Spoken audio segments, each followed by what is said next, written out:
बिस्मिल्लाहिर्रहमानिर्रहीम। Dear viewers and students, last video में हमने सेकंड टॉपिक टीचिंग मेथडोलॉजी के 38 जो हैं वो क्वेश्चंस डिस्कस किए थे। आज हम 39 क्वेश्चंस डिस्कस करते हैं। 39 क्वेश्चन है, the hypothesis underlying team teaching is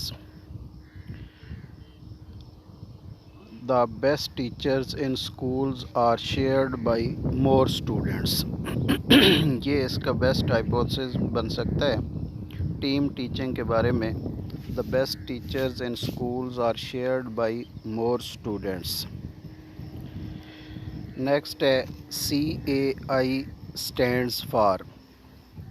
इसका करेक्ट आंसर है कंप्यूटर असिस्टेड इंस्ट्रक्शन।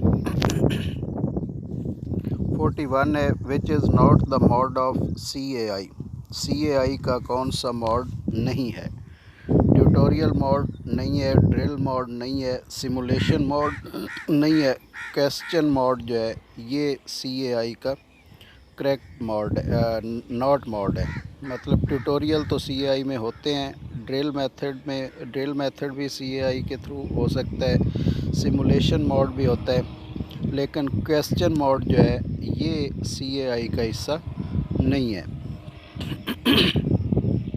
42 है हमारा question, example of psychomotor domain is that student performs an experiment. Psychomotor domain की एग्जाम्पल जो है वो ये है कि स्टूडेंट परफॉर्म्स एन एक्सपेरिमेंट, कि स्टूडेंट्स एक्सपेरिमेंट परफॉर्म करते हैं, इसको हम साइकोमोटर डोमेन कहेंगे। जिसमें स्टूडेंट जो है वो ख़ुद एक एक्सपेरिमेंट ख़ुद जो है वो कर सके, तो वो साइकोमोटर डोमेन के अंडर आएगा। 43 है, ability to develop a lifestyle based upon the preferred value system is. Ability to develop a lifestyle based upon the preferred value system. ऐसा लाइफस्टाइल डेवलप करने की जो एबिलिटी है जो कि प्रेफर्ड वैल्यू सिस्टम जो है उस पर बेस करता हो, तो वो इसमें करेक्ट होगा करेक्टराइजिंग।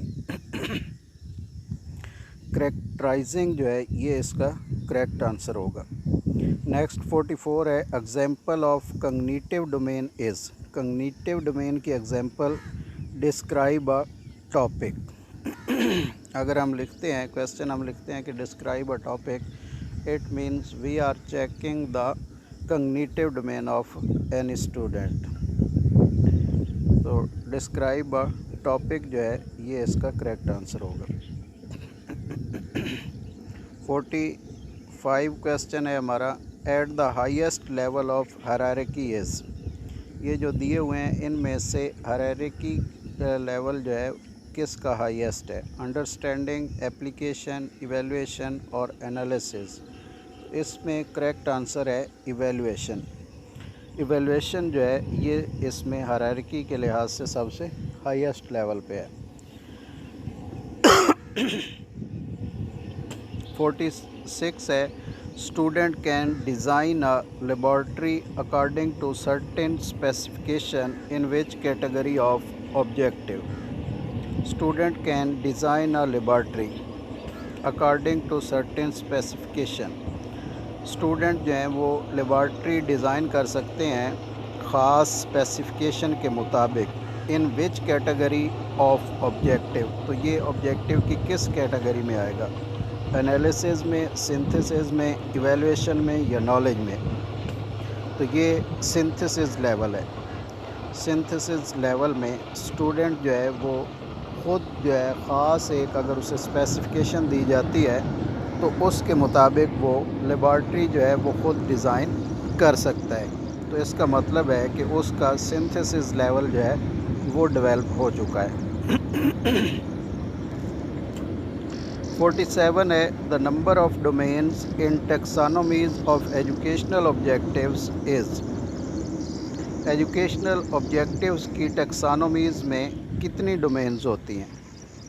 तो इसका करेक्ट आंसर है 3, बी जो है 3 इसकी डोमेन्स हैं। ये जो हैं फर्स्ट जो है वो कॉग्निटिव डोमेन है, फिर सेकंड अफेक्टिव डोमेन है, थर्ड जो है वो साइकोमोटर डोमेन है। तो ये 3 डोमेन्स जो हैं ये एजुकेशनल ऑब्जेक्टिव की टेक्सोनोमीज़ की हैं। 48 है the highest level of cognitive domain is. Cognitive domain का हाईएस्ट लेवल जो है वो इवैल्यूएशन होती है। तो इवैल्यूएशन जो है ये कॉग्निटिव डोमेन का हाईएस्ट लेवल है। 49 है the process of determining the value और वर्थ ऑफ एनीथिंग इज़। किसी चीज़ की वैल्यू या वर्थ को डिटर्मिन करने का जो प्रोसेस है उसे हम क्या कहते हैं, इवैल्यूएशन। तो इसका करेक्ट आंसर जो है वो इवैल्यूएशन होगा। 50 क्वेश्चन है हमारा, educational objectives have been divided into 3 domains. Educational objectives को हम 3 डोमेन में तकसीम कर सकते हैं। नेक्स्ट है 51, taxonomy of educational objectives was presented in 1956। ये एजुकेशनल ऑब्जेक्टिव्स की जो टेक्सानोमी है ये कब पेश हुई, 1956 में।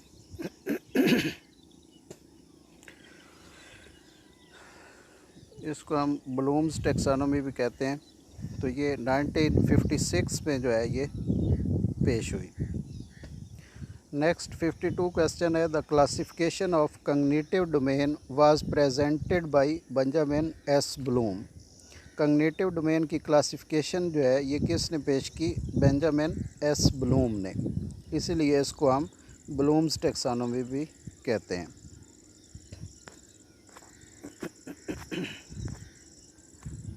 उसके बाद हमारा 53 क्वेश्चन है, cognitive domain have. Cognitive domain के कितने ग्रुप्स हैं, 6 सब ग्रुप्स।